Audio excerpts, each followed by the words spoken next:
Welcome to Bar Camp 7 of Missoula, which is now Montana Agile Culture House. The number one, Mach 1. So we're going to try and travel at the speed of sound here, which may not be relativistic, but there'll be effects for sure. Montana Agile Culture House is about promoting, nurturing, sustaining a culture of learning in Missoula especially, but we'll be hopefully traveling to other cities.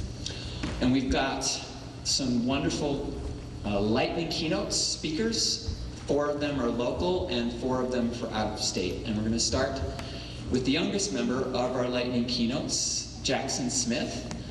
Jackson is a Sentinel High School who will be going to MIT in the fall.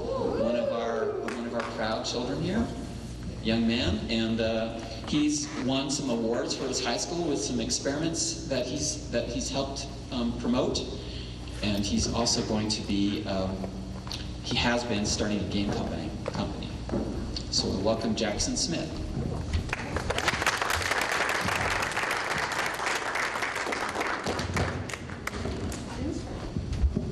Hi there.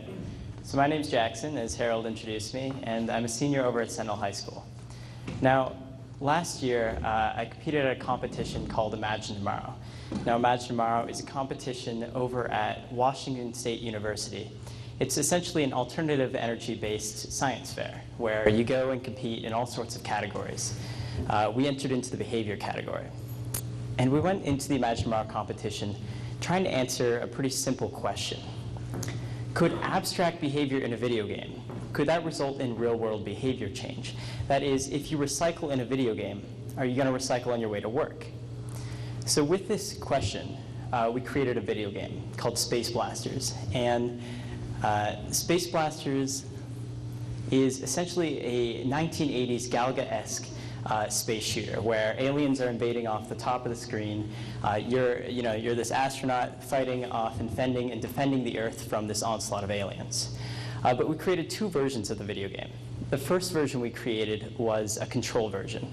The control version was essentially, aliens are coming down the screen, you shoot the aliens and you score points. And that was it. The second version was a recycling component version. Now, in addition to the actual video game where you had aliens come down the screen, we just tweaked it just a little bit. So this time when you shot an alien, you got points as usual. But this time, little space debris would come out of the alien, and if you collected it, a small additional point bonus would be given. You'd recycle it, and little recycling poop would come out, essentially. And so it's just a very minor tweak. So the games were identical in both versions. But in the second version, we just added just a small tweak to add sort of this recycling focus to it. But again, it was very subliminal and it was very not core to the game. So we created an experiment. And we got a random sample of Sentinel students. And we just asked them, hey, we made a video game. Do you guys want to come play and tell us if we think it's fun? So we made this experiment where we had Sentinel students come, and we divided them into 2 groups. Those who were going to be playing the control version, and those who were going to be playing the version with the recycling component. After playing the video game, we'd have them fill out a survey asking if the video game was fun, or if it was interesting, engaging, and then we told them the experiment was over. That was it. But really, when we told them the experiment was over, that was right when it had begun. Because while they were playing the video game, it takes about 3 minutes to complete, we'd actually place an empty Gatorade bottle in the only exit out of the room. And so we saw this idea that while they were playing the video game, we placed this empty Gatorade bottle there. And so we were going to test, after playing the control and after the recycling versions, would they in fact recycle that Gatorade bottle placed on their only exit? And so we found something really interesting. The control version, which was the part without the recycling component, after they'd play it, they'd leave the video game, they'd walk out, they'd see this Gatorade bottle, kind of wondering what it was doing there. They'd stop, they'd hesitate, they'd pause, look at it, and then they go out of their way to step over the Gatorade bottle. It was a little bit sad on humanity's part. And it was this really interesting idea. 3 out of 10 ended up recycling that bottle, which again is kind of sad. But then something else happened. the people that played the version of the video game with the recycling component, it was different. They played the video game, they took the survey, and then they left it. But again, this time something else was happening. It was clearly different. They left the room, and as if it were still a video game, they saw that bottle, and they'd sweep down, pick it up, and as if they were having fun, toss it in the recycling bin. 7 out of 10 high school students, after 3 minutes of exposure to this video game, with just a small tweak, ended up recycling this Gatorade bottle on their way out. So this was pretty incredible. This was a really interesting idea that just with a small tweak to a video game, something that students and kids alike are playing what seems like 24/7 a day, could be used to induce societal good and to induce just something as simple as picking up a Gatorade bottle when you see it on the side of the road or directly in front of you. And this is what we like to call gamification. This idea of applying principles of game design to real-world and everyday behavior, or utilizing games for behavioral change. And gamification, it's powerful because games are rooted in human nature.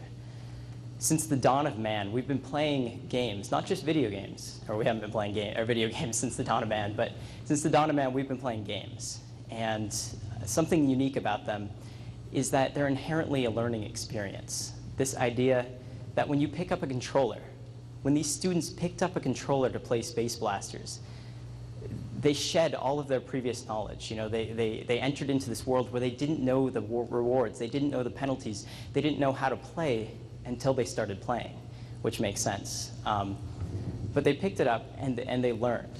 They learned that if you recycled, you got points. And so they created this map. They started sort of tabula rasa. They started with this blank slate when they entered into the video game. And as they were playing, they developed this map of what to do and what not to do.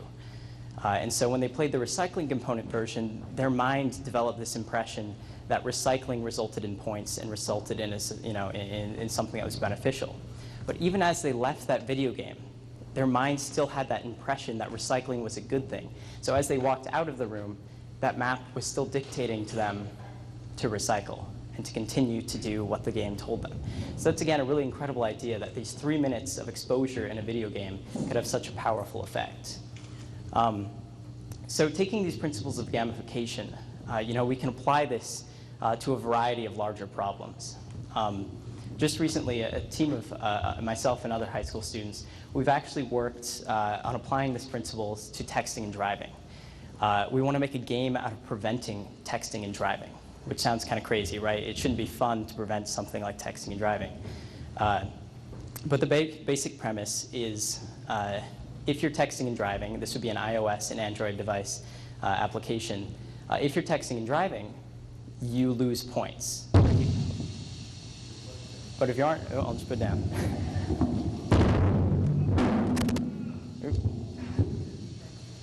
Just turn it off, maybe.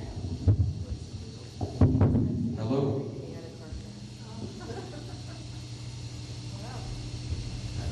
You could just turn it on. I can speak. Okay. So this idea that texting and driving, should I continue, maybe? Hello. Okay. Oh, all right. There we go. All right. So this idea that texting and driving could be solved through gamification. So if you're driving your vehicle and you don't pull out your phone, at the end of your drive, you would earn points. If you do pull out your phone, you'd lose points, and you could see it on your screen actively. It'd be telling you with this instantaneous feedback that you're performing in a bad behavior, and you would lose points. Now, in and of itself would be effective enough using some of the principles of gamification.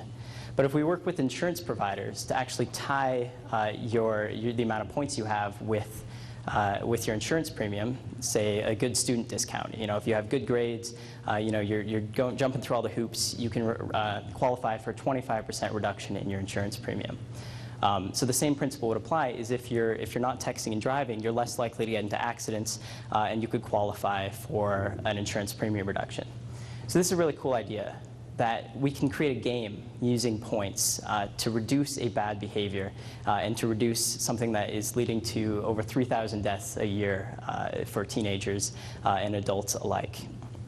And so we're working on that actively right now. Another project that we're working on is with a learning language. We're actually working with a university in Japan, as well as a local company here in Missoula called Link English, where we're developing an application using some of these principles that we've learned with gamification.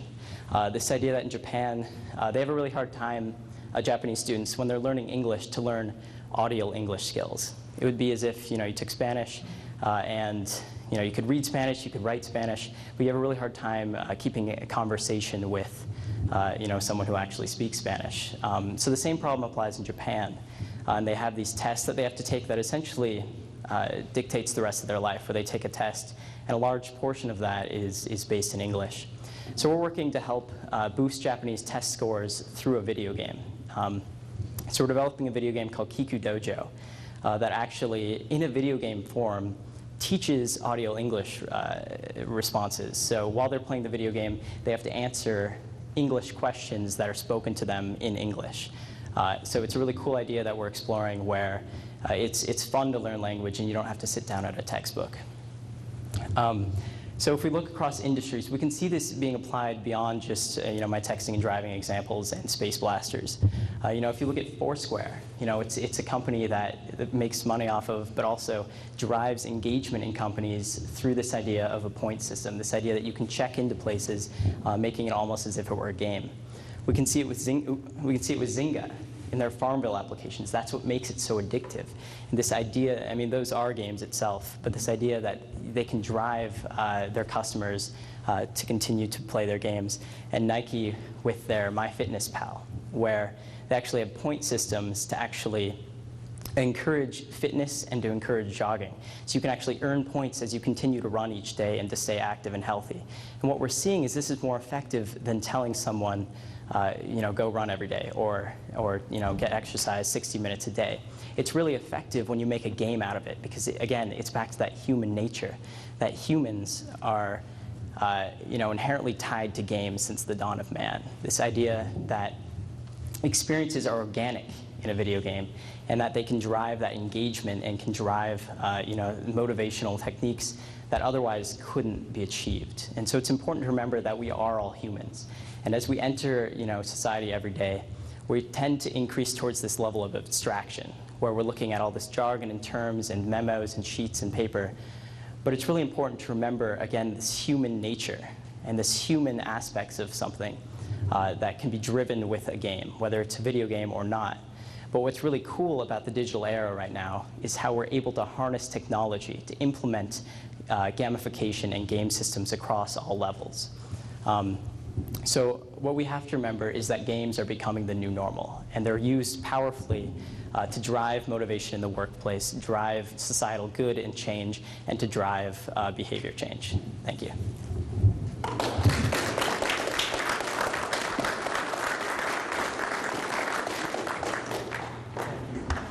Thank you, Jackson. Would you mic up June? Or give it's a mic to June. So June is actually representing one of our sponsors, which I should take a moment to thank, which include the Agile Alliance, which is our only platinum sponsor, IQ Solutions, which is our gold sponsor, and we have a hotel sponsor, Ruby's Inn and Convention Center, that is housing our out-of-town speakers, and then we have a few bronze sponsors that include Imagine Missoula. Are you all mic'd up? Yeah. Okay, I'll go over the rest of those later. So June is a web designer at Washington Corporations, and she was one of the co-founders of Women for the Web, which is a web developer association for women, and also offer programs that our men are invited to. So she's also one of the reasons we're excited to have her speaking is she's a, a liaison for the hurricane relief in the Philippines. So with that, I'd like to, she needs to load up. You got it? You good? If you could give a small hand for June.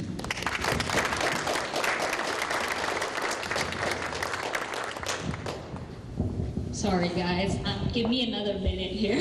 Trying to set up. While we're waiting, Taj will offer us a quick poem.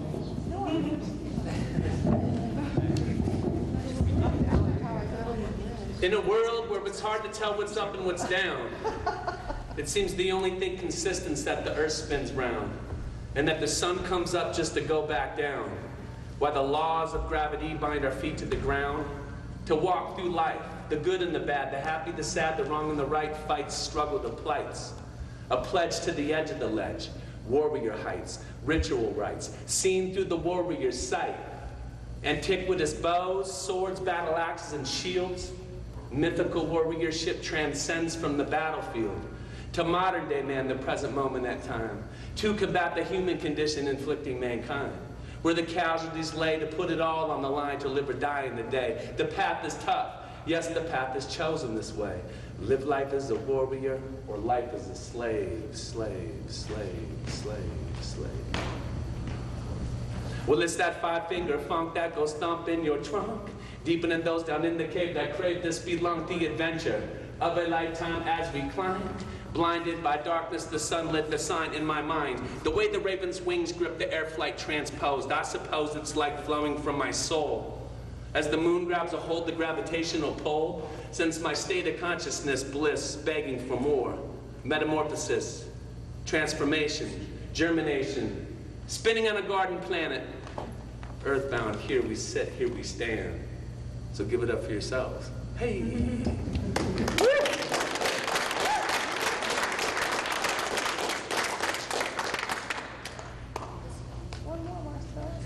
Closer and closer we get. Anticipation of a day connected to the neural net.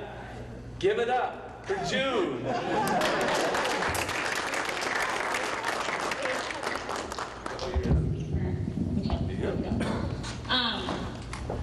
I'm just gonna sit here, or I can just stand here so I can. You want to do it? Yeah, I can do it. I didn't time my presentation, so.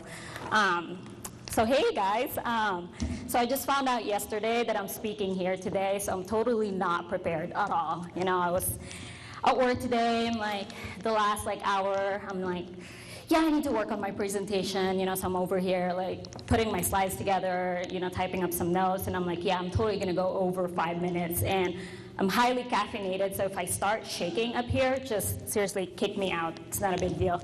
So my name is June Well. I build websites for the Washington corporations and also the co-founder for Women for the Web, and I can talk about that group too later on. And the title of my talk is Women 2.0, you know, since I like web, and it's like Web 2.0, I'm like, oh, it's like the next generation of women, Women 2.0, yay. So I got invited to, a few weeks ago, I got invited to a women dinner event, you know, here in Missoula for women who are inspiring, you know, action-oriented. I'm neither one of those things, but I like free food, so I came. And, you know, it doesn't hurt to meet other women, too, in the community. So I'm like, okay, I'm going to show up. And as we were going around the room, you know, introducing ourselves and things like that, you know, the usual stuff that women do, one of the ladies actually brought this up. And, you know, so the Dalai Lama had said this in a conference in 2009 at the Vancouver Peace Summit. And he said, the world will be saved by the Western women, you know. So I thought about it. I'm like, you know, what does he mean by that exactly? So I went home, Googled some things, you know, the usual. I kind of was reading some articles, things like that, and found some articles, you know, that basically shared the same viewpoints as I do, but he also got a lot of negative comments for saying this, you know. So if you have haters out there, don't feel bad. The Dalai Lama has like haters, so if you have one, it's okay. So a little bit of background about me. So I grew up in the Philippines, born and raised there, you know, moved here to Missoula about 10 years ago. You know, so I'm kind of that Eastern woman, you know, become Westernized. So I kind of feel fortunate enough to, you know, having lived both worlds, you know, and kind of see how different it is, you know, in the Philippines and here.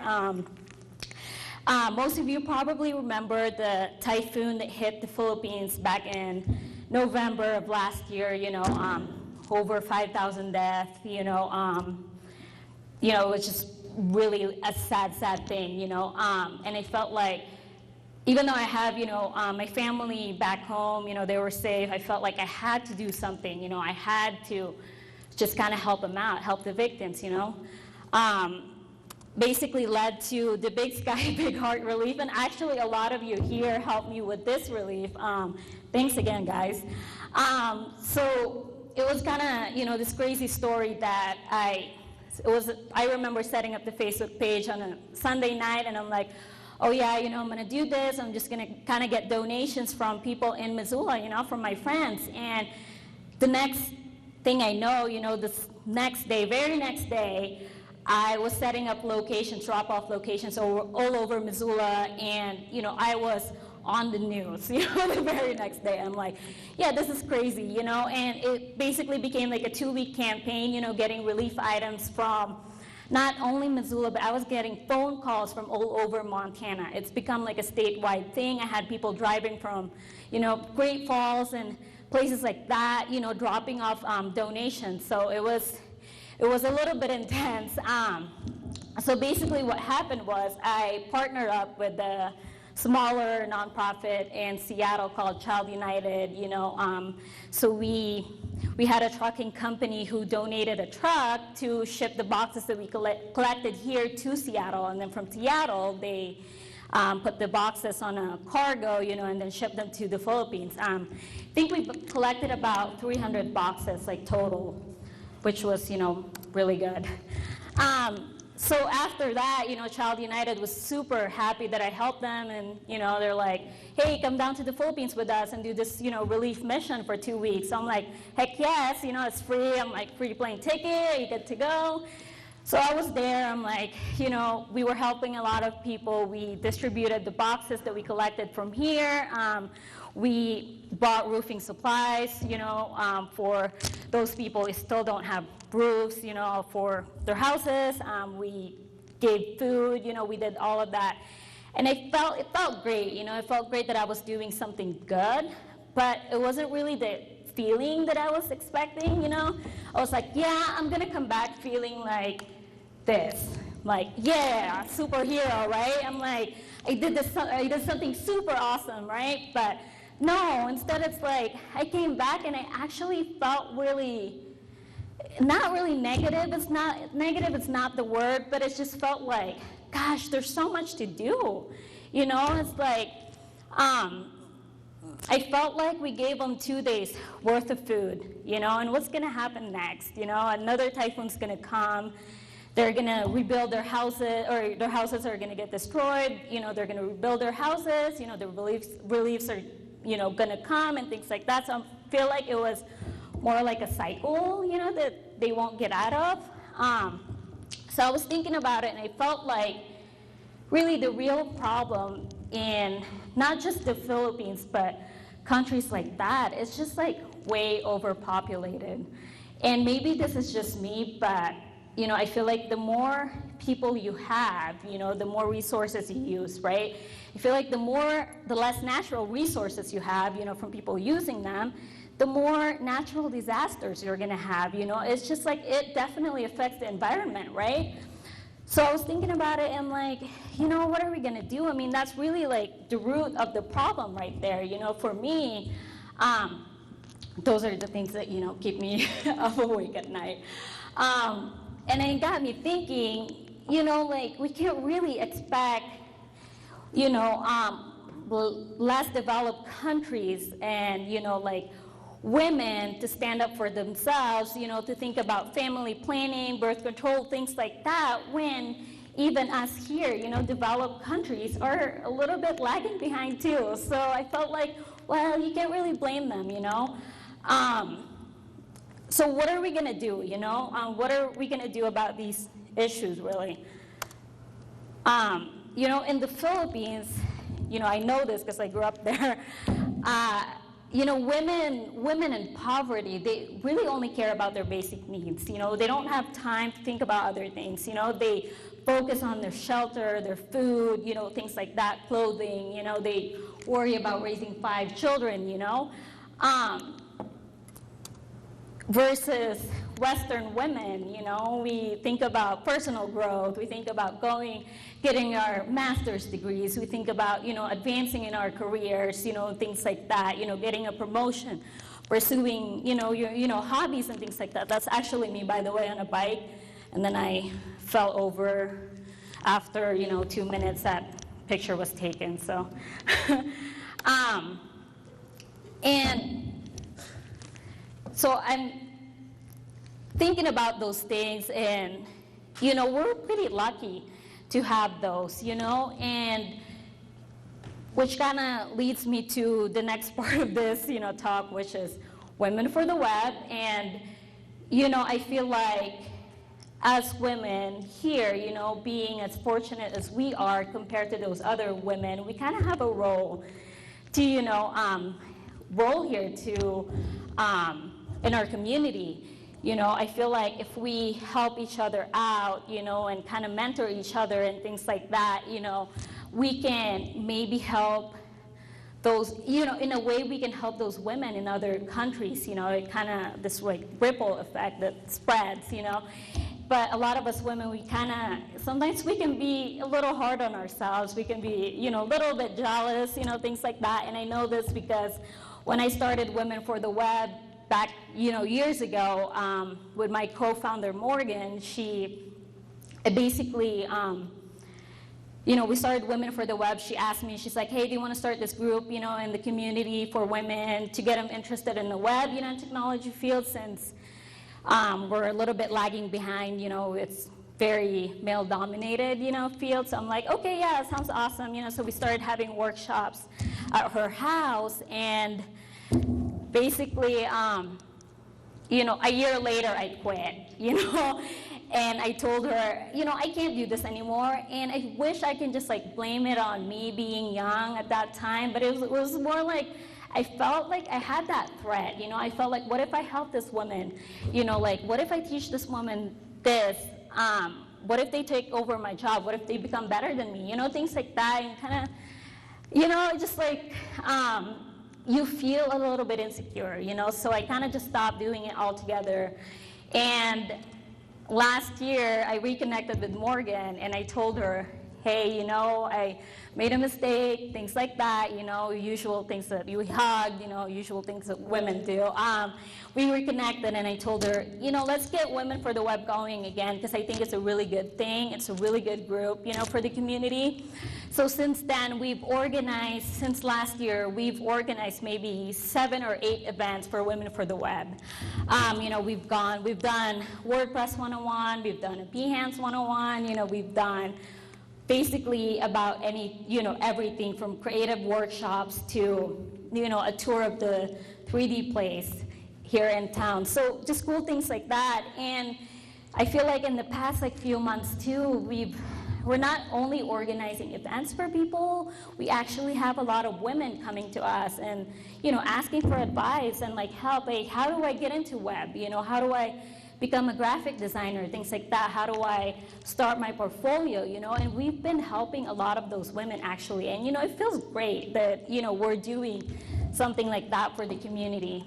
I just want to kind of show this picture a little bit because, I got invited as one of the panelists for the UM's International Women's Day last month. And there was one of the questions that was asked was, if you had one advice to give to younger girls, what would it be? And I told them, go find a mentor, right? And these are the women in my life. At the time, a lot of them were, I just felt like they were my friends. But then, now as I look back, I'm like, oh my God, they're totally my mentors, from my mom to my former boss to my coworkers, and the lady in the middle, she was my advisor in college, and I remember going to her office a few times and just crying. I'm like, I don't know what I'm doing with my life, help, But, they all gave me advice. They all helped me get through rough times in my life, and they didn't have to, but they did,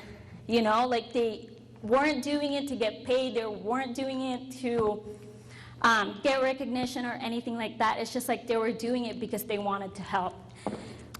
So I want to kind of be that person, for the other, women for the web. We want to be those women that other women can come to, younger girls, whatever, college students, and be their mentors, be there for them, help them, guide them, help them with their career, whatever. Because I feel like every little thing counts, maybe it's something small, but you never know. You could be mentoring the next Sheryl Sandberg, right? Like, you just never know. You could be mentoring the person who's going to start this company, who's going to help a lot of people. You just don't know.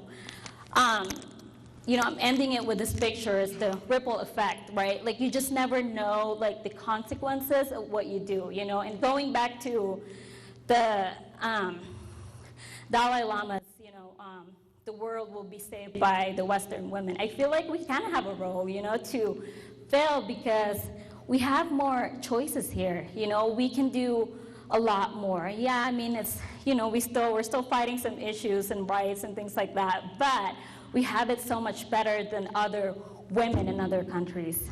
Thank you.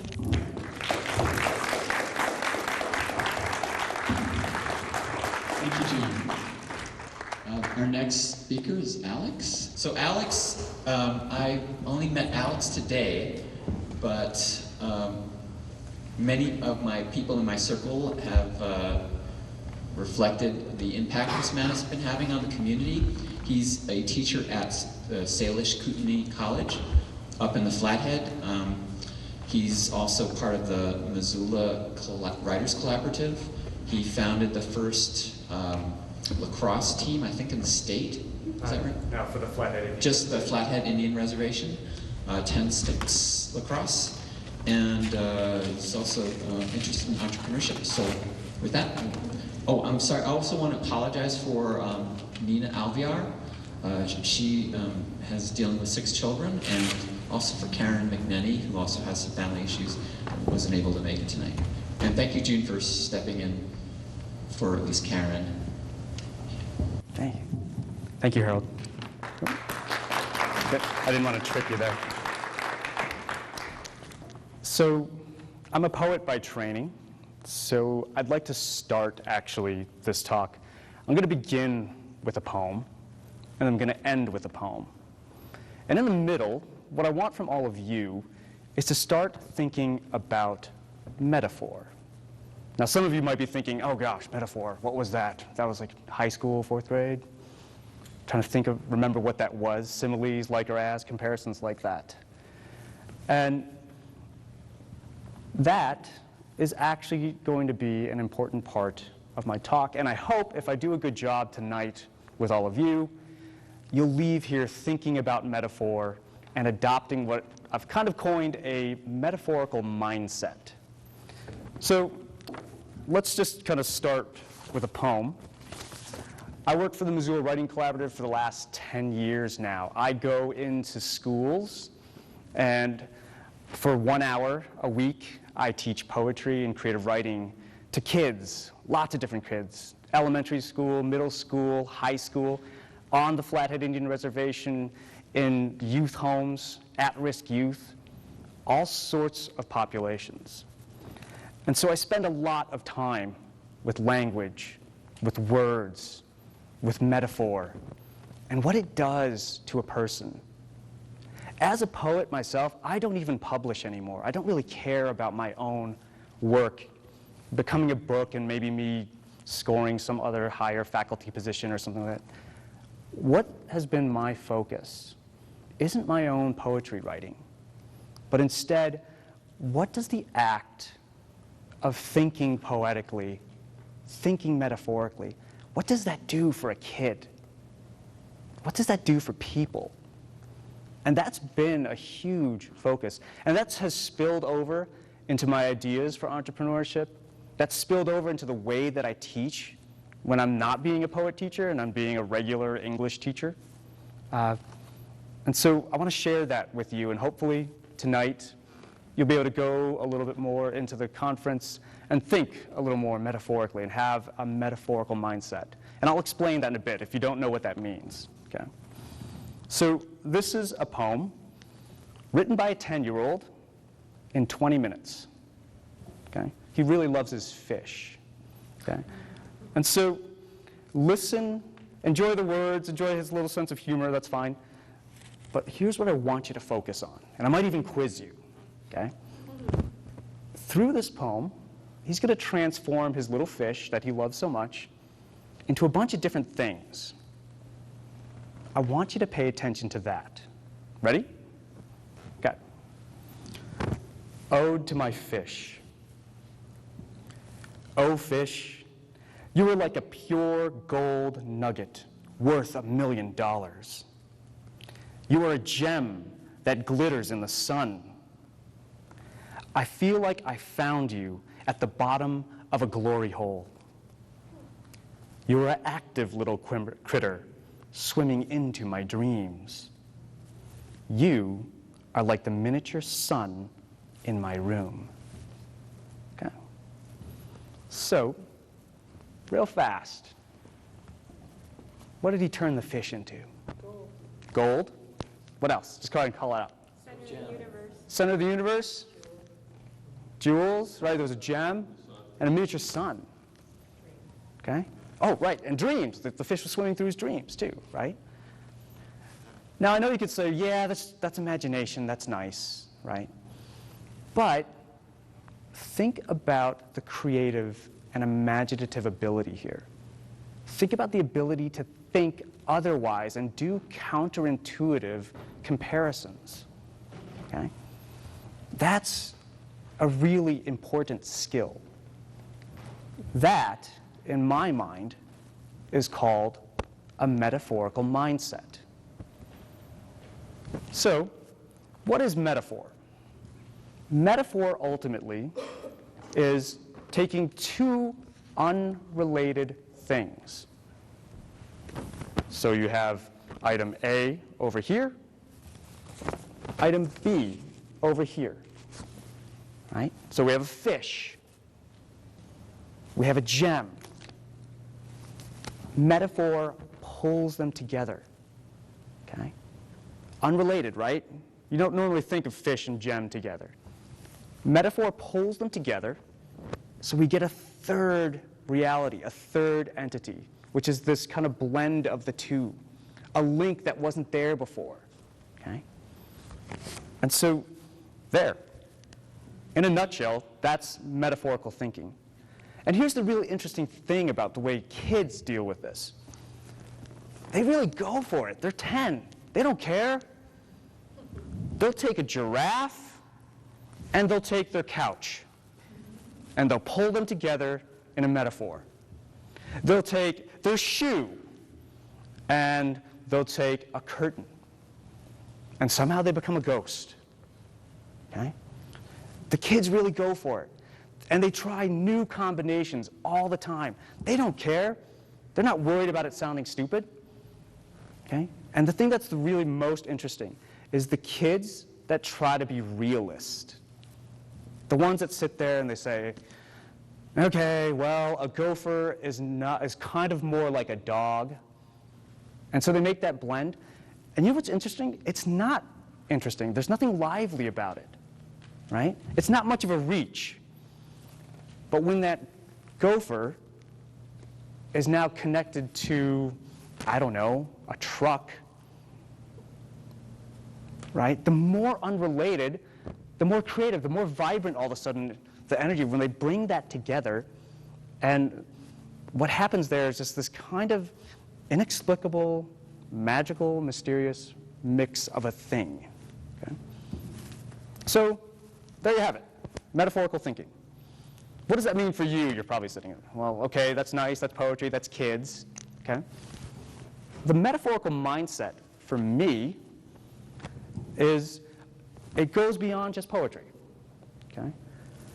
Think about your work, your organizations you're all part of, all the people you mix with. Okay? Can any of you think of two departments, maybe, that don't talk to each other in your organization? What would happen if you were the person to join those two up somehow?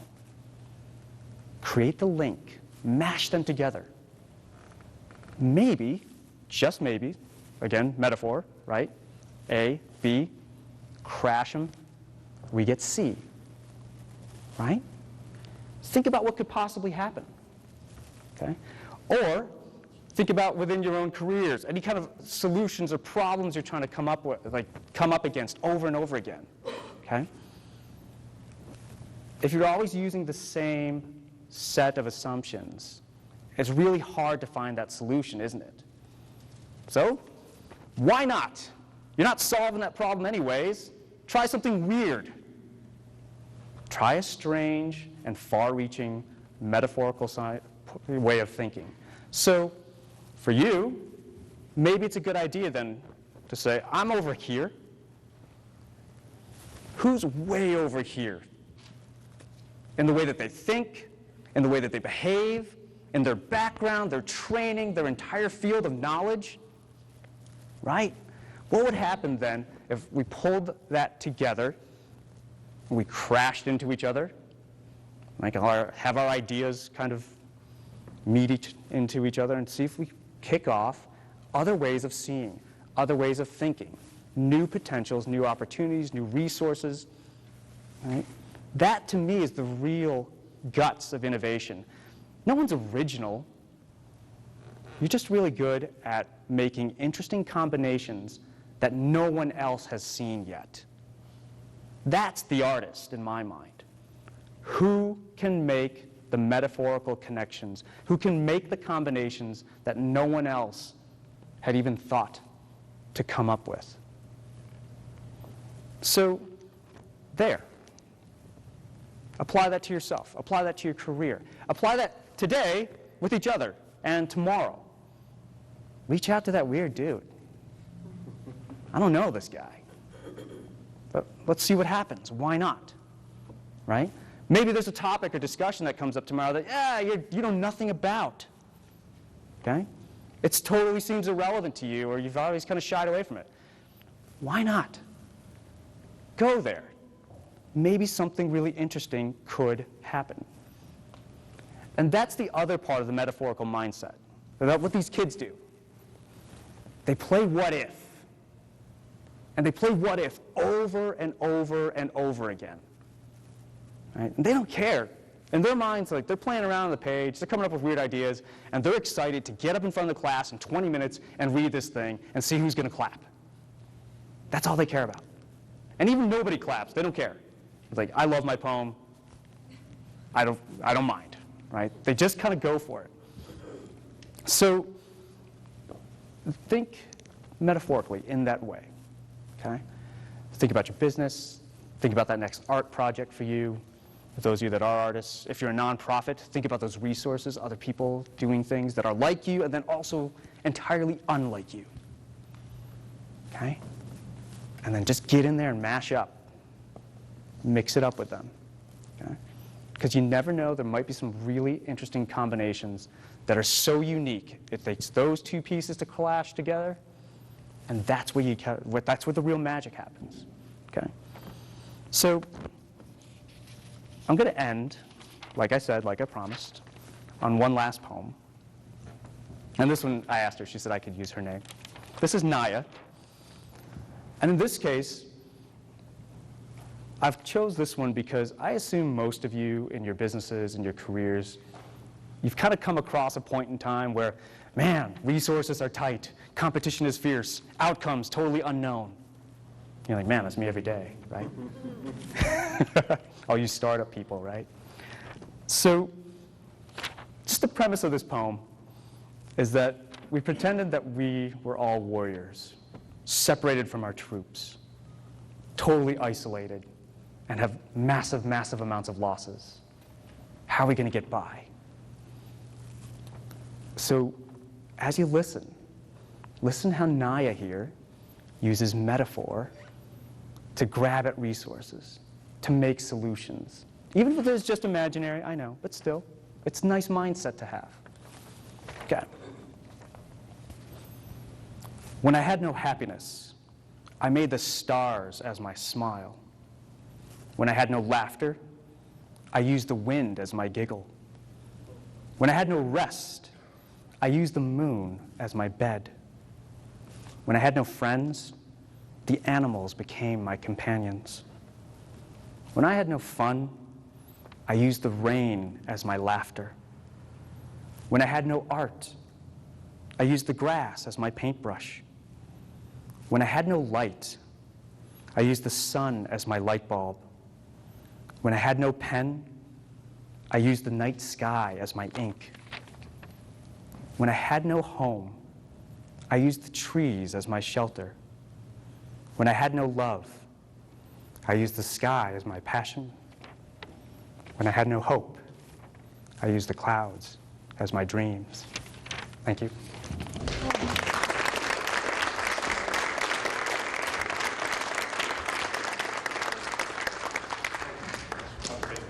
So Kevin, you're up. So Kevin is someone I've heard speak before at Big Sky DevCon. He's the vice president of IQ Solutions in town, provider of technical training and solutions, and someone I was very excited to run into in the movie theater and sign him up as a keynote because as a software developer and someone who's stuck Agile right into what Barcamp is about, this is a man who's doing Agile right in town. So I'm really looking forward to what you have to say. Some applause for Kevin.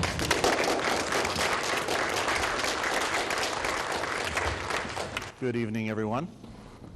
So I find it interesting anytime that I come to gatherings like this, and this is the first time that I've ever attended Mach 1, Missoula Barcamp, but you and I need to talk afterward. Okay, sure. Because when he was talking about you know, the two topics coming together, and there's a third that comes out of it. There was a book that was written back in the late 30s, kind of right in the midst of the Depression. It was by Napoleon Hill. It was called Think and Grow Rich. Has anybody ever heard of that? So basically what happened is Mr. Hill was working with one of the family members of the Carnegies, and he was tasked with going out and meeting and interviewing 500 of the most successful people at that point in time. And what he observed through his meetings with these people is Napoleon Hill was also the one that coined the phrase the mastermind. Has anybody ever heard of mastermind before? The mastermind, the way he described it, is when you have two people come together, there's essentially a third mind that's created. Those two individuals working independently won't necessarily come to the same conclusions, won't explore the same paths of logic and creativity as if they had two people coming together. When those two people come together, that's where you create this third mind. So I look out onto this room, and we've got a lot more people here than just two people. So you can see all of the different possibilities. Now, in software development, one of the things that we focus on in object-oriented design is what's called design patterns. We look for these patterns, you know, commonly occurring things that we're going to be able to utilize to be able to solve future problems in a similar way. Okay, so I'm always looking for patterns in life. And what I start seeing is some similarities. And when you start seeing those similarities, you're able to make a little bit more reasoned observation about those. When we talk about Agile, okay, what are some of the, anybody ever heard of the Agile Manifesto? Okay, what is the Agile Manifesto? What is the Agile philosophy consist of? 4 and 12. 4 what? 4 values and 12 principles. So it's values and principles. And the Agile philosophy is an umbrella, okay, based on these core values and principles. But we have these different frameworks that operate within this Agile philosophy. What are some of the frameworks that we use? Aaron? Scrum. Extreme programming. Extreme programming. Kanban. Pardon me? Trello. Lean software development. Okay? All of these manifest those core values and those 12 principles a little bit differently. So last week we were down in Bozeman. We actually graduated 25 new certified Scrum Masters here in Montana. Okay? The Agile movement is gaining momentum here in Montana.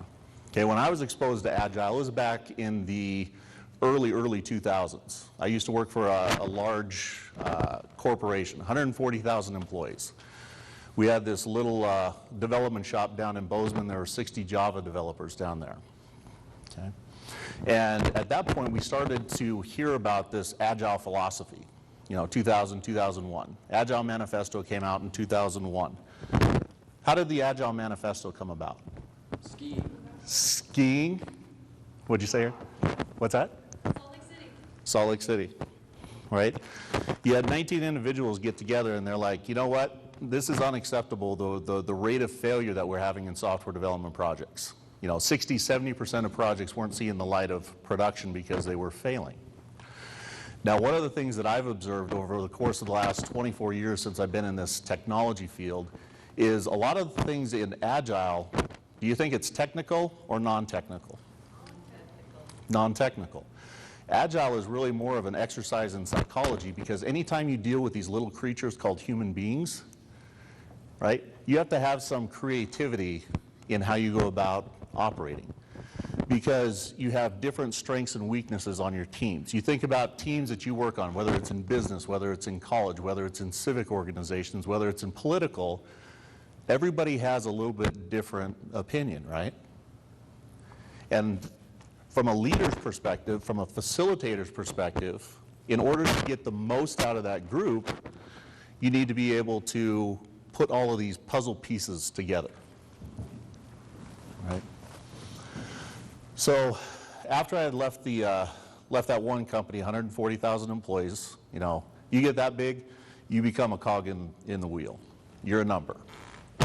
And I knew that sitting there in Bozeman, Montana, I'm not going to be able to change the direction of this company, so I can either continue to subject myself to some of the dumb decisions that I don't agree with, or I can step out on my own, and if I make the mistake, or if I make the decision that leads to success, then, I only have one person I have to be accountable to.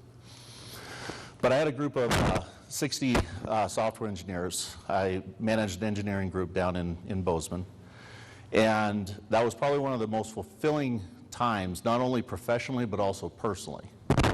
Because once again, when you deal with these little creatures called human beings that have their own opinions, their own experience, their own skills, their own wants and desires, how do you bring all these people together, to be able to drive toward a common goal? And once again, it's more of an exercise in psychology. You could be the most brilliant technical person, but if you cannot communicate with people, if you cannot have the emotional intelligence to be able to see more of those human sides of what we deal with in business, you're not going to be an effective leader. You're going to be a team of one. Okay? Like I said, you can be absolutely brilliant, but you need to have that communication as well. And that's why I love Agile. Because what's one of the core values that really speaks to communication? Okay. Right. And also, what's the collaboration? Customer collaboration over contract negotiation. What do people think of when you hear the word contract? Pages and pages, boring, right? Has anybody been out on the internet and before you click on a site, they pop up the little EULA, the Electronic User License Agreement? How many people read those? A little bit. A little bit? You gotta say yes, and like, what did you say yes to? Yeah, exactly. I'll get a little bit, okay. But they don't give you the option to say, I just agree to this, right? I agree to this a little bit. We don't have a line item. You don't have a line on it, absolutely. One day they're going to sneak your kids and dog in there. And that's one of the things that we need to break out of. We don't need to be focusing on those putting ourselves in the box. Because the innovation, the creativity comes into play when we have the ability to freely communicate. And that's one of the things that Agile breaks down, is focusing on that collaboration. What's one of the activities that we could do in Agile as far as our teams and their location? What's that called? Daily stand-up. Co-location. Co-location. What's co-location? See, I'm kind of a teacher by trade. We own a software training company. So I don't always just assume that just because you're the teacher, you know everything. And that's one of the things that I love about my job, is it doesn't matter what class I'm in, there's always something that I walk away with that I'm able to learn as well. So if you come to one of my classes, don't think that you're going to be one of those wallflowers that just listens, because I'll hit on the visual, I'll hit on the auditory, I'll do the kinesthetic style of learning, because I like to have that interaction, because that's how we learn. So within Agile, we've got this co-location, right? Co-location means that we break down those barriers. We don't have walls, we don't have offices. We basically take everybody, put them into a group, no walls, open area. That communication flows pretty freely, right? Oftentimes what I've seen is teams are a little bit hesitant sometimes, because what's one of the things that we have to, a characteristic of Agile teams, we have to have an establishment of what? Starts with a T, ends with trust.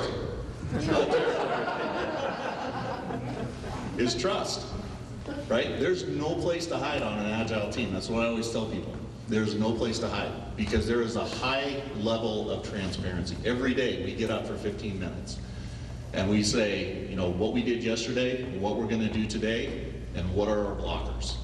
So if you start saying the same thing over and over, that, you know, it's not done, it's not done, it's not done, guess what?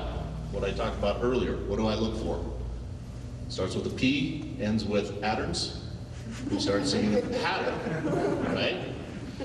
Those patterns, when we're able to recognize those patterns more quickly, we're able to adapt, make those changes. So rather than letting, you know, weeks and months go on without addressing the problem, if we have that on day 3, hey, guess what? If they're not raising their hand, I'm going to raise the hand and say, you know what, team? We need to figure out what needs to go on here. We need to fix this problem. We don't want to continue to repeat this pattern. So, as I mentioned earlier,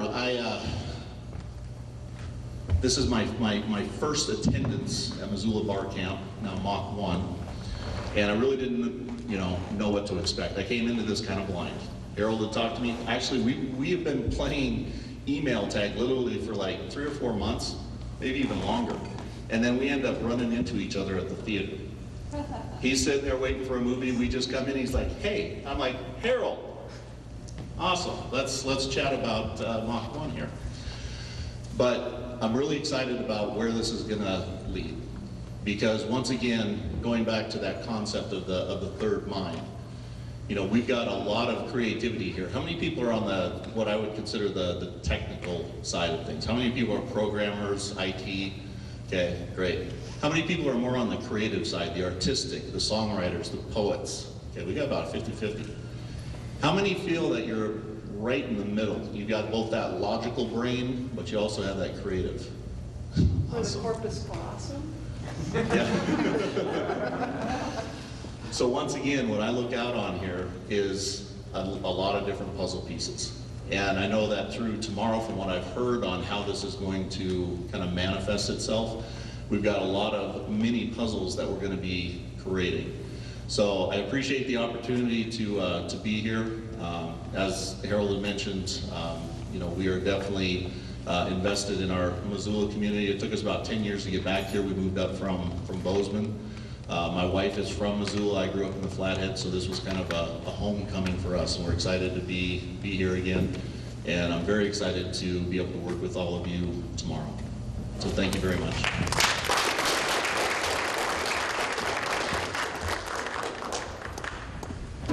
So we're going to have a musical interlude between this and our out-of-state keynotes, and Stephen Begleiter and Jeff Epos. Here they are. Okay, so I've done a pivot with my musical interlude, and I would like to include the audience in this music. I started out writing music on paper, notes on paper. Now it's all chopped up samples and drum beats and noises and stuff that I just kind of paint with it on there. So if I have your permission, would you like to participate? Yes? Okay, and you don't have to.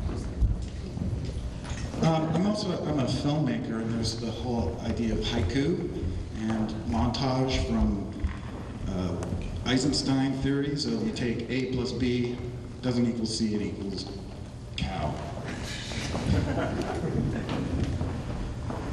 So I have a haiku up here, which are your lyrics. If Harold can go to the site. Y'all see that? That's it.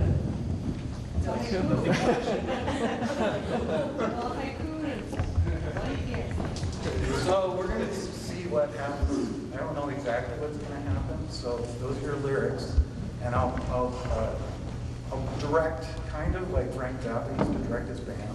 So this is like quiet, more, and you'll just say those words over and over. So that will be the theme of the thing. But you won't have to do it all the time. We'll figure out a place to do it. I'll go ahead and start. Just start repeating it over and over. Really quiet.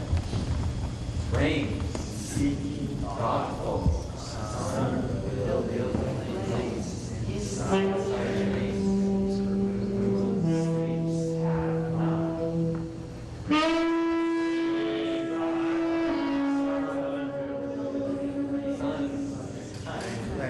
goldfish. Keep playing.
I think I'm going to get started because this is time.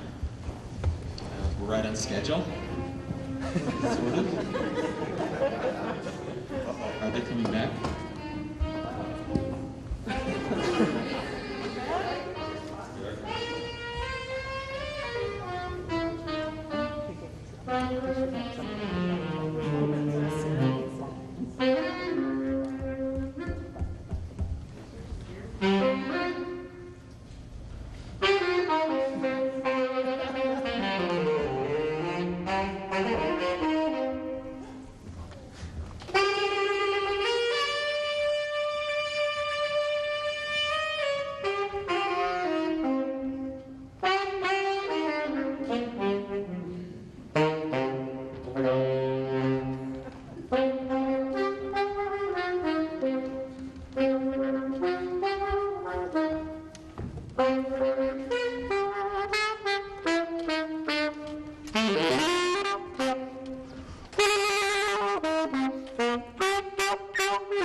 Give them a hand.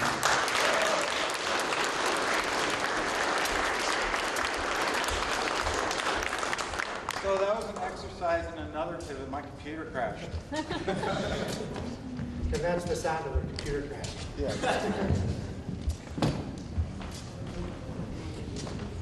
Thank you. Stephen McGlider. Thank you.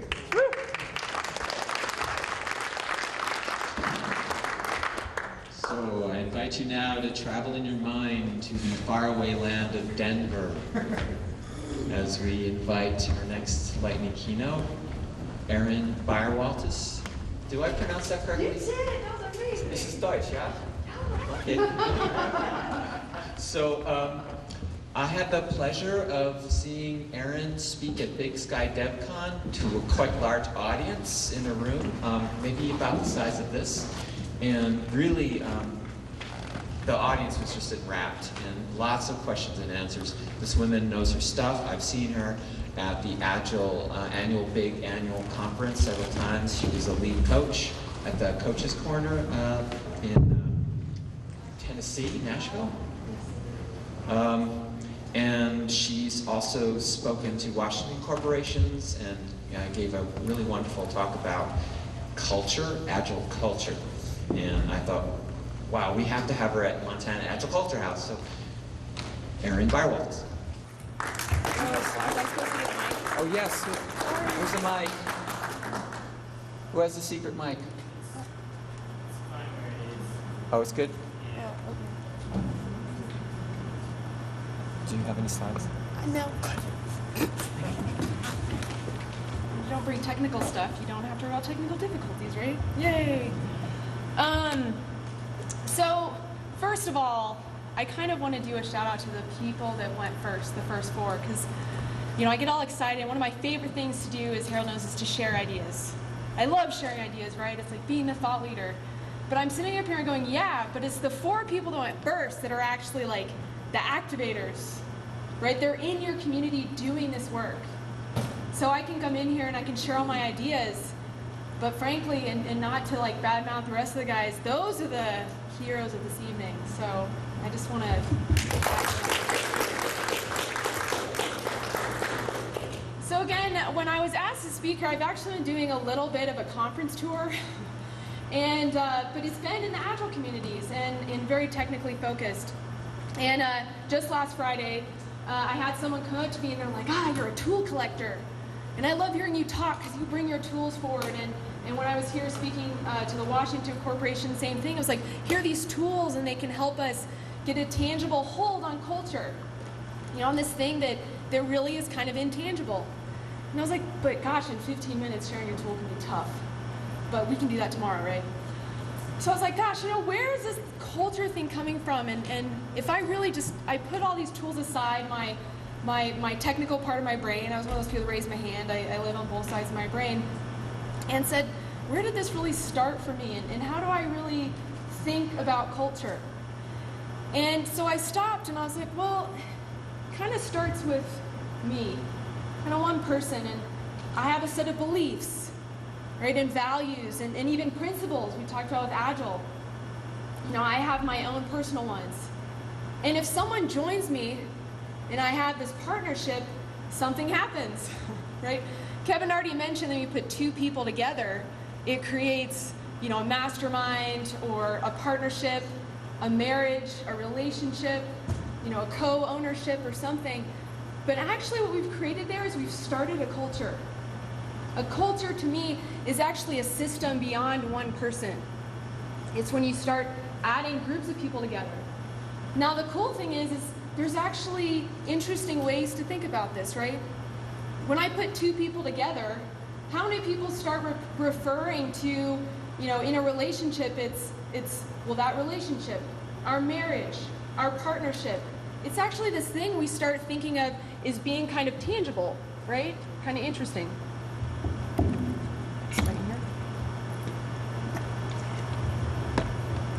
Even though I'm from Colorado, it's still dry here too. And it's in this thing when we start giving things name, and it's the same for culture, right? We sit in our organizations and we start saying, well, the culture. It's a noun, it's this thing. But we kind of treat it like it's not tangible yet. But it kind of is. It has feelings, it has beliefs, it has values and principles. All of those things. So I actually would like to introduce to you guys a different way to think about cultures. To actually think of it as an entity, of this other thing that's kind of in the room. And, you know, another way to think of it, so when I was in college, and I had, you know, a very good friend, my best friend, and she started dating somebody. When she got in the room, when I was just her, and, you know, we had this, there was a different feel in the room, it was just the two of us, it was fun. And then all of a sudden I'd see her, this third person would show up, right? Everything changes, right? And we see this in teams too.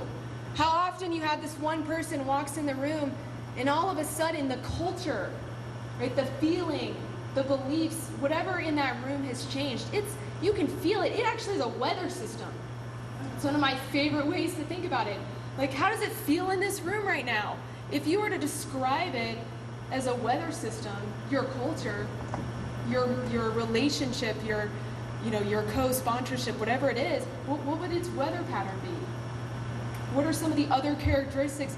If you actually thought about this culture or these relationships as a thing, as an entity, maybe it's something more like a person, how would you really describe it, right? So I actually want to try something interesting with you. And this is something that we use in actually in systems thinking and in this sort of culture practice. So this here, yeah, I'm just going to put it over here though. I'd like you guys to put into your mind, and I know people are in different stages of organization, so I didn't want to limit it just to your organization. But if you're in a company, it can be a relationship, it can be a partnership you're thinking about or that you're in, I would like you to sit it into this chair. Uh-oh. Yes! Clint Eastwood actually figured out, except he only put one person in the chair, but he had a conversation, right, with something that he created. That's what we've got to start. Yeah, that's true. But that's okay, you're only in front of me, right? Well, I guess I'm in front of you. But actually, I want you to put not a person, but your relationship, your organization into this chair. I want you to, and if you want to, you can even close your eyes and think about it, but if you were to put, your business as a whole into this chair right here, and you started thinking about it as its own entity, what's its favorite movie? What song would it be playing on the radio? What would be its favorite activity? What really pisses it off? How does it feel like it's succeeded? right? What's it get value in? How does it feel in the morning versus the afternoon or the weekends? All those things that you would think about for yourself, how would you describe that for this entity? Actually, it's a third entity, right? That's actually, Kevin already pointed to, you have two individuals, and as soon as you create that third, it's a different thing that's there. And you can speak to it instead of, right now we tend to throw it off, kind of off to the side, right? The culture. But what's the thing you're missing? When we think about this third entity, who's a part of it? You are, right? But unfortunately, we're in businesses, we're a part of those relationships. We kind of step away from, we don't realize that we're speaking even to a part of ourselves. Okay? So this third entity, well, someone might have to give me a 5-minute loss sometime, I'm sorry. This third entity approach, to me, we've gotten really good, especially with Agile, to empathize with individuals. But we don't always empathize with the culture, with the team, with the group, with this thing that it's actually created. When we go into a group, and especially with culture, if you're speaking to each of the individuals, right, if you're coaching the individuals, if you're mentoring the individuals, you may be helping them, but you're forgetting to speak and mentor to the most important thing, which is that culture entity. And if you were to walk back into a relationship or walk back into your organization and you looked in the room and said, you know what does this team need right now? Not me, not you, not the other guy. It's not about the one person that we're all ticked off. As this group, there's something that it needs, just like as an individual, maybe I need, more sleep or my flight not to be late. Or, maybe I just need some time to think about something. All these cultures really do have personalities. I mean, if you think about big companies or different organizations, who's had the same culture between friends and relationships? Like, has anyone ever been the same? It's a totally loaded question, right? No. But we kind of try to make them the same in some ways. Instead of going, gosh, what does this culture need in this moment? What is this partnership? What is this team? If I was to step away from the individuals and think of it as its own thing with its own values and its own needs, how would I actually treat it or approach it differently? So that's actually what I really wanted to leave you with. And in some way it is a small tool, so I can't help myself with that. But it's, this culture piece, and especially coming from, I was a software programmer and engineering background, is we get stuck on frameworks and processes. And I love this. Someone already came up here and said, Agile came from values and practices. But I tell you what, sometimes, unfortunately, we get called in to implement the process. But really, they want us to come in and work on the culture. They feel it's there, but what would happen if you asked them to articulate it differently? How is it behaving? Is it having a tantrum? All those different things. So over the next couple days, when you guys are thinking about culture, I'd invite you, approach other people. And when you start thinking about my company, my culture, my other things, try to step away from the individuals and think, what would I say to that company, or what is it trying to say to me, that relationship, that entity, that I can help it get better.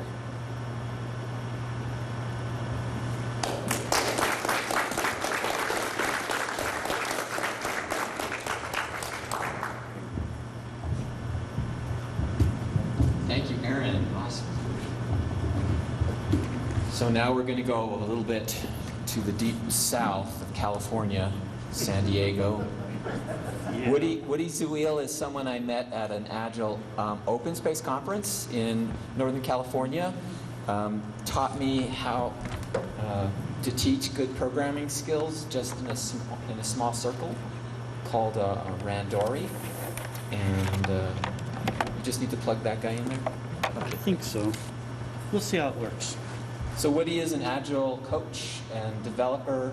He's also an Agile manager, and he's the originator of something called mob programming, which I hope he will talk a little bit about, if not now, later. He's also been famous and controversial on Twitter for telling people to stop estimating, or rather, how it's wasteful.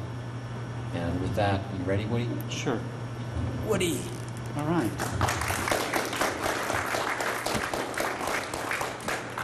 You're going to have to let me know when it gets time for me to be done. Okay. So I'm going to turn a little bit this way, just so I can see what's going on up here. Hi, everybody. It's a wonderful group. I'm really glad to be here. Am I mic'd?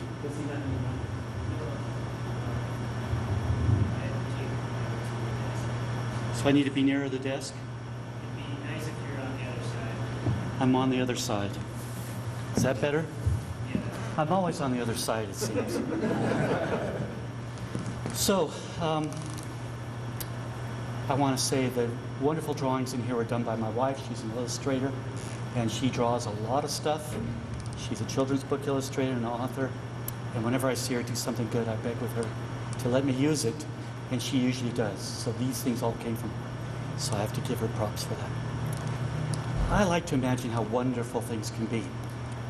I don't quite think of it as daydreaming, but I think about it as imagining, and I'm always doing that. I don't like working at a place where things aren't good, and if I am working there, then I start thinking about how much better they can be. And what I really like about it is we can go from wherever we're at, we can start where we are, and take little steps to better, tiny little steps. People have to maybe hardly even realize things are getting better, and things can be getting better. So I'd like to share a story of the most important thing.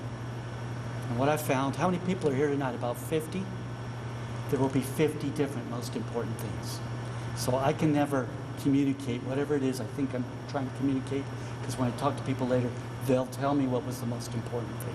So you'll have to make it up for yourself. I have no answers. Oh, I want to share one thing though. When I first heard, Harold invited me here, and I was very honored that he asked me to do a lightning keynote, and I was very thankful it was only going to be 5 or so minutes long, because I couldn't possibly think of enough stuff to fill 10 minutes or more. But as I started writing this, I realized I don't have enough time at all. So I'm going to rush through it, and whenever it's done, you just have to signal me, and that'll be when it's over. Hopefully tomorrow we can share a lot more stuff. So I've got these maxims that I use, and this is the ones, I don't really have them in any order. I'm only going to share a couple with you today, but I'll share more tomorrow.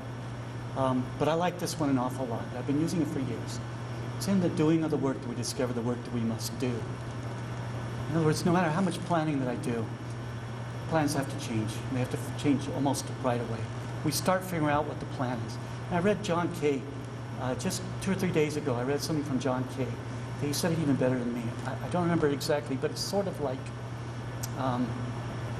it's in trying to reach our goals that we learn what our goals are.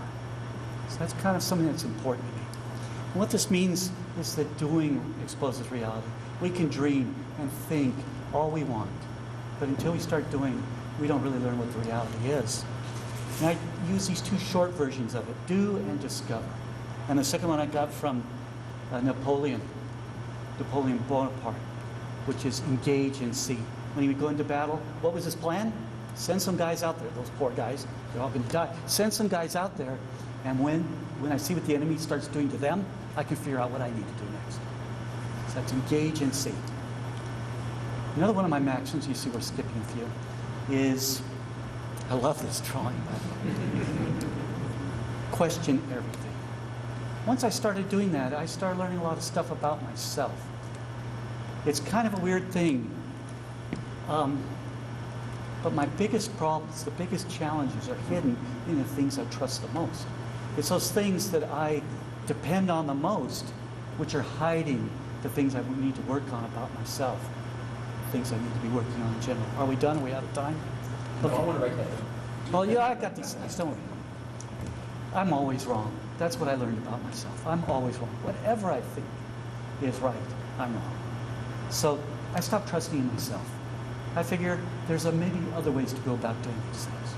Let's not be so confident. And that kind of led to this idea, that the things we think we want are attractive. So this is a wonderful picture my wife did. We both kind of have weight problems.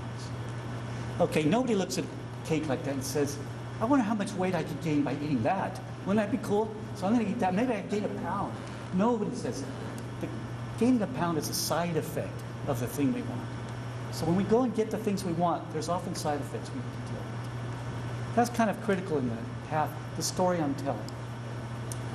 So that started me thinking about this sort of almost really important. What should we be certain about? What should we try to control? What must we control? I'm not going to answer that yet. We might run out of time before I can answer that, so too bad. So this is, though, the beginning of that. Let's just turn up the good. That's from Extreme Programming. I think Kent Beck first wrote that. When we see something's working, let's turn it up a little bit. What we notice from that is the bad things stop becoming so important. They start fading away. So let's pay attention to the things that are working. Let's turn them up. This means turn them up. It's like Spinal Tap. Has anybody ever seen that movie, Spinal Tap? Can I say commercial things like that on the tape? You know, it's like, let's turn it up to 11. And my idea, let's turn it up to infinity. Just keep on turning it up. So that led to this idea. This actually isn't an idea. It's kind of weird how this happened. Now, I'll share more about this tomorrow if there's people interested in having me share about it. I pace around a lot. You notice this is a very confined area. Normally I'd be pacing back and forth. Anyways, this is a whole team approach. This came from turning up the good. I'll tell you what it is a little bit. We're not going to cover much right now. The mob programming is all the brilliant minds working on the same thing at the same time in the same space and on the same computer. That puts a little twist to it, doesn't it? The three things, the first three things, same time, same space, is sort of what Agile's about. Let's co-locate. Let's get everybody thinking about the same thing so where our discussions aren't spread out across time or across space. Oh, we got the team in China. We got the team in India. We got the team in Missoula, you know? And then the rest of everyone else is in Silicon Valley somewhere, right? There's only 3 guys there now. Okay. So this is a question people would ask. So this is kind of the idea of the things we think we want kind of block us from getting the good things, the wonderful things we really should be getting. So everybody asks this question when I share about mob programming. How can we be productive with 5 people at one computer? I don't know. We just noticed it was good. I don't have to know why. We noticed that 5 people got some work done. And we also noticed that that same group of people got a lot more done. But productivity isn't actually very important. There's things that are way more important than productivity. If we're measuring the output of what we're doing, measuring the work we're doing, then we could get busy and say we're doing well. But being busy doesn't mean we're doing well. We have to be doing the right things. We have to be communicating. We have to be creative. There's all kinds of other things just as important, if not more important, than productivity. Have we run out of time? You can cut that, have we run out of time, things out. 5 minutes. 2 minutes. Yeah, let's see how we go. So, this leads to another maxim. This is the idea. The object isn't to make art. It's to be in that wonderful state where art is inevitable. I learned that from Robert Henry, actually through another guy named Donald Fest. I'd like to see Donald. He lives in Colorado somewhere now. It's a wonderful idea. So what we're talking about in this maxim is let's set up the environment for success. That's sort of what we did with the mob program. We noticed something good, and we just kept making it better. One little trap we fall into. The more we work at the work we do, the less capable we become. This here is the idea. You've heard the thing in computer programming. Garbage in, garbage out. But with me, garbage in, garbage stays, right? And so the same thing with our processes and the way we work and the way we think. So we have to find ways to improve our capability, our abilities and our skills, the way we think about things. Are we done? Okay, we're done. This was wonderful.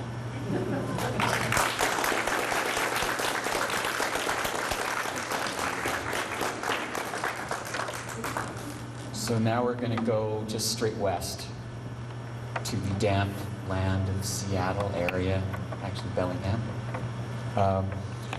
The work of Lisa Iverson has made a major impact on my life, and she's a psychotherapist and a family constellations facilitator. And you might not think that Agile and family constellations go together, but the people who started the Agile Coaching Institute, Lisa Adkins and Michael Spade, are big fans of systemic constellations. They are used in organizational consulting in a big way, but there's something really deep in the work that came out of Germany that is more than just organizational awareness. And so with that, I'd like to invite you to come up. Are you plugged in and ready to go? Please come up, get near the mic. Ori, now pay attention to Lisa. Hello. Is this close enough where I am? Yep. So thank you, Harold. I want us to clap for Harold.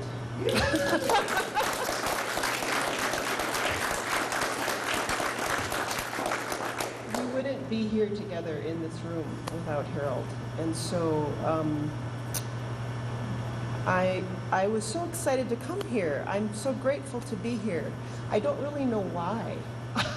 I just noticed that the feeling of excitement that I had on the way here after you asked me, it was just a clear yes, and then being here, it feels quite organic.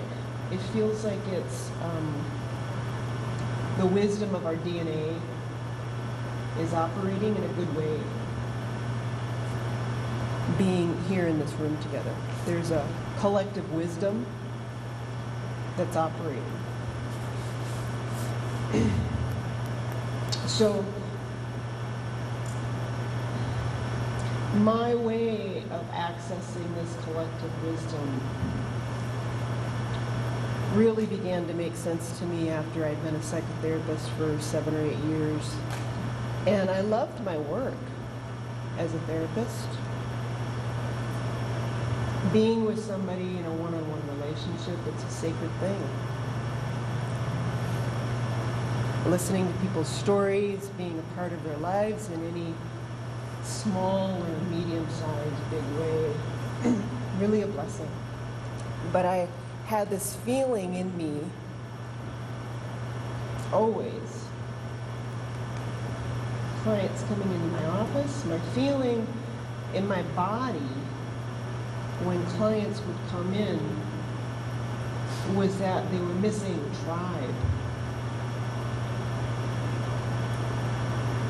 People were missing their tribe.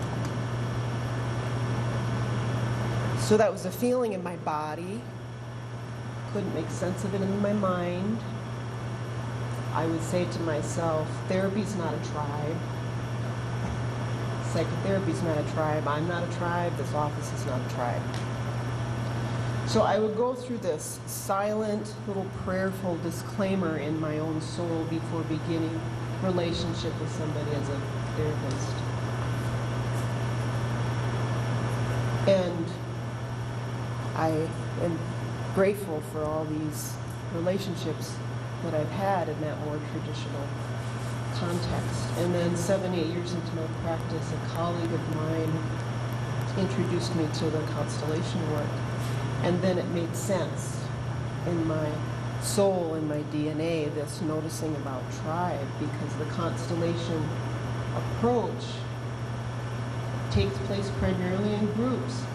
And it's this really strange work where a person has a life issue of some kind and they describe it to the facilitator, and then the person who's there who has the life issue, they ask people from the circle to represent a mother, a father, a grandmother, a grandfather, a husband, a wife, a son, a daughter, a home country, a faith tradition.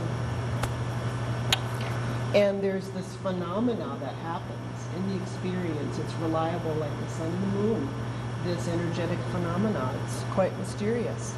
But these bodies that are placed to represent people and elements from ancestry seem to be vessels for truth, that wants to be seen, that wants to be witnessed, that wants to be expressed. So this was in 1998. I had my first experience, and it's the field I've been in ever since. I know now it's because my ancestors were looking for me.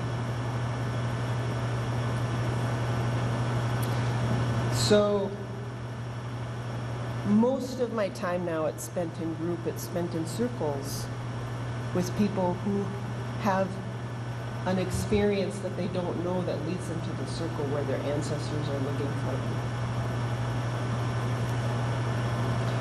Harold mentioned this work coming out of Germany. It was developed out of post-World War II trauma, the inheritance of the Holocaust for the descendants. The people who lived and died through it was one thing, but then the ones who came after in the next generations, the inheritance of it, of this trauma.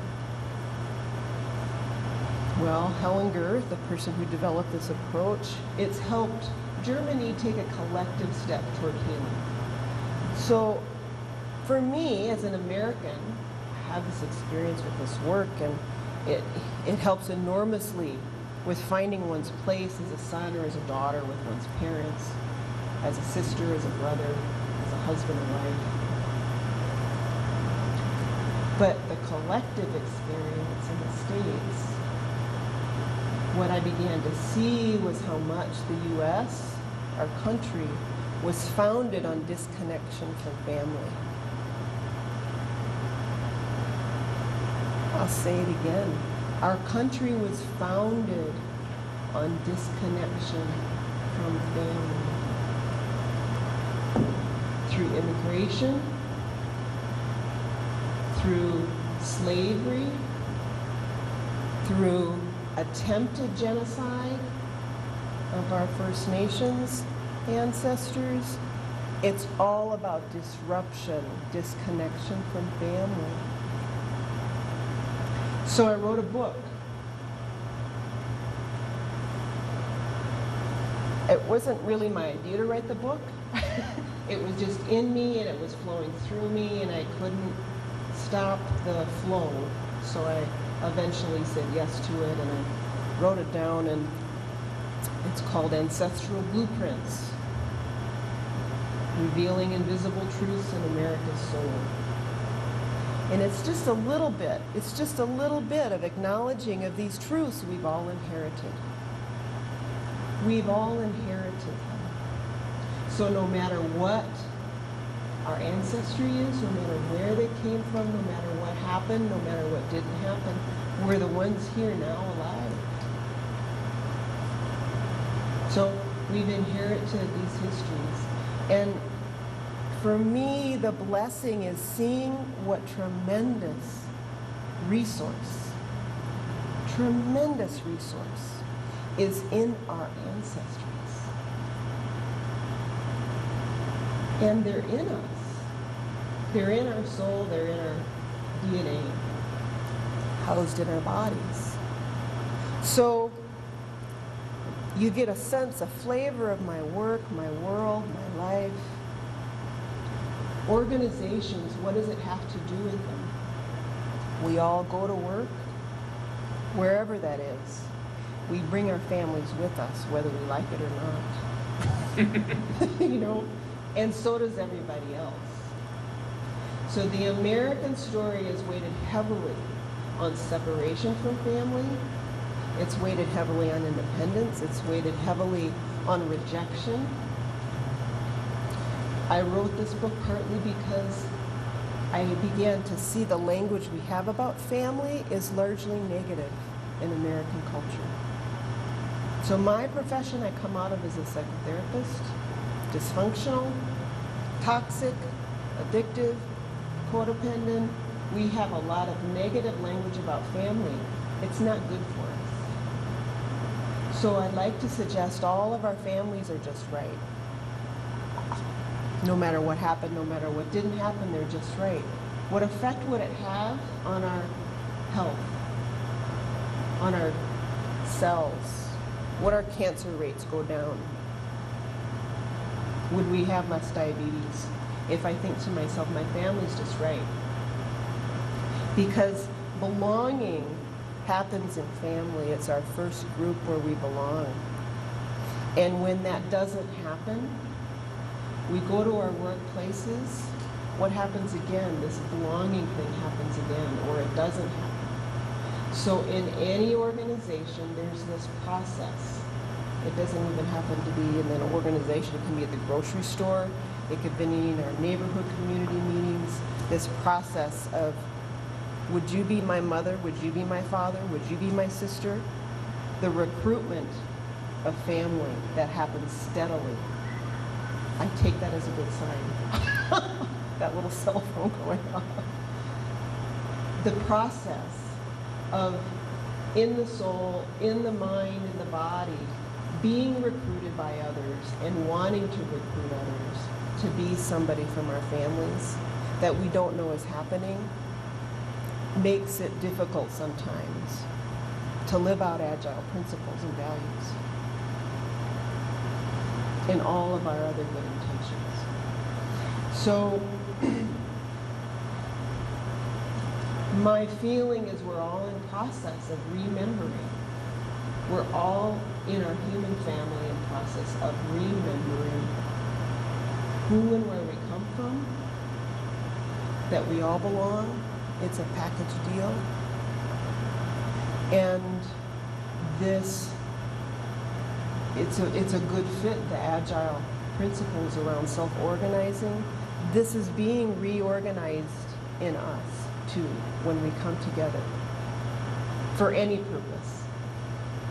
Tonight, tomorrow, when we all go home, we're being reorganized. And so, how it is that we can be open to the process from a place of remembering how much we need each other. We can't do it alone. We really need each other to really remember who we are and remember our humanity. So, as these slides are playing, they began with 100 some years ago. We go through time. I'm going to ask us to go through one more time, and when we go through it one more time, I'm going to drum, and when I drum, let the drum beat lead you to whomever or whatever aspect of your own soul, your own body, your own self. It invites you to be led to your heart, the commonality that we have with each other, that we each have a heart, the remembrance that we all have ancestors, the remembrance that each of us in this room is a daughter or a son, the remembrance that each of us is a future ancestor. If we have children or not, that's not the issue. We're the stewards of the web. So it makes us a future ancestor. So as we go through it one more time, I'm going to drum. You can just go back if you just click, yep. If you just click at the beginning of it. Yeah, it starts and ends in the same place, yeah. I invite you to feel what's with you while I do so.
All right, so last but not least, Daniel Mazik is someone I've only recently had interactions with, but I am been profoundly moved by the work that he's doing, using the format that we'll be using tomorrow called Open Space. Daniel Mazik is president of New Technology Solutions in Connecticut, so East Coast, kind of where my family of origin last experienced their disconnect from the previous place, which is Hawaii, which is like lots of disconnects. So I feel a connection both from his being from the other coast and his work with bringing Agile into organizations using open space. So Daniel Mason. Thank you. Should I stay over here near the microphone? All right, that's good. Okay, so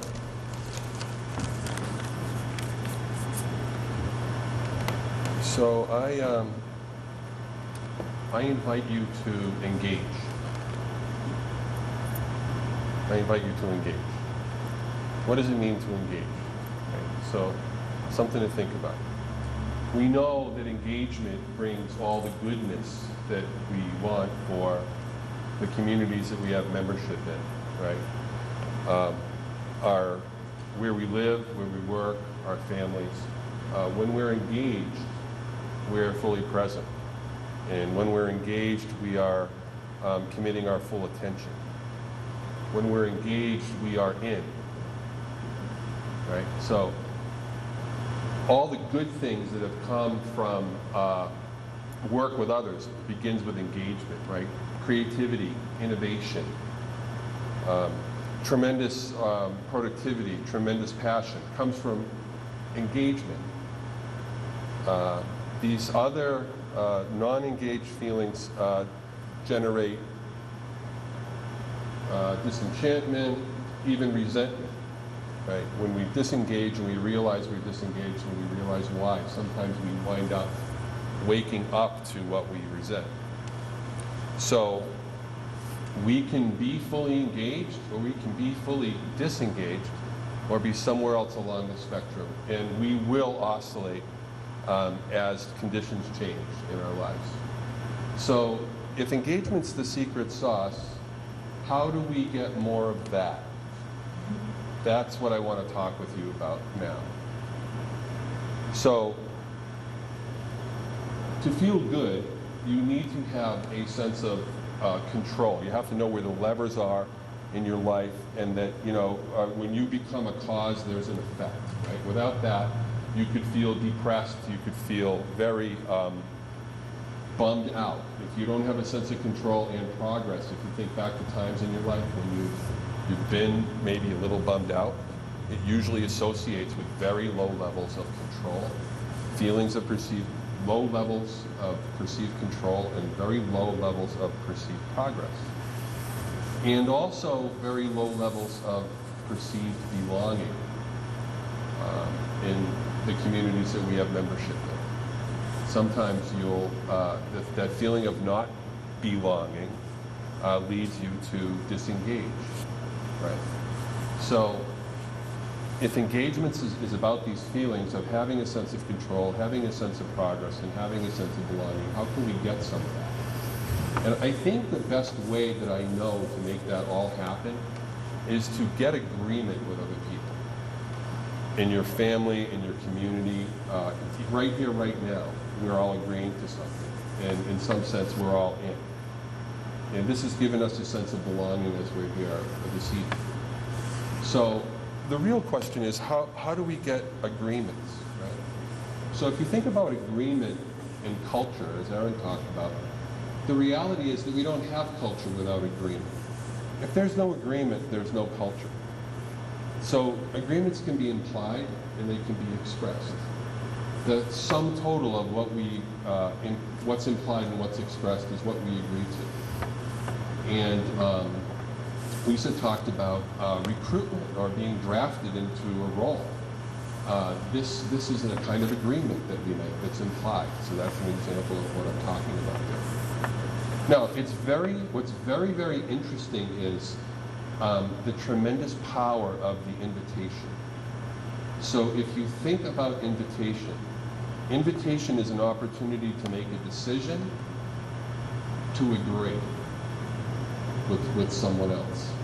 So invitation is an extremely powerful kind of, how can I say this? It's almost like a kind of substance. So if you think about engagement, engagement starts with invitation because invitation gets in your head. When you're invited, you think, where is this thing that I'm invited to? Why am I being invited? Who is also invited? And what will take place there? This starts to arouse curiosity, and it begins to arouse engagement. So the idea of the invitation is an extremely powerful idea if the way to engagement is through agreement.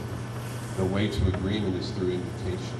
So I ask you to think about when you accept an invite, what's actually happening there. When you accept an invite, you're actually making an agreement with someone else. And that agreement with others will give you that sense of control and belonging in one shot, which can substantially increase your engagement. So as we go through this experience together tonight and through tomorrow, think a lot about the role of engagement in the open space. And think a lot about the role of invitation in generating that engagement. And how that feels to you tomorrow morning when we collect here and assemble here tomorrow in an inviting space. And I believe that if we have generate a culture of invitation, we will be well on our way to getting all the good things that come with engagement. Thank you.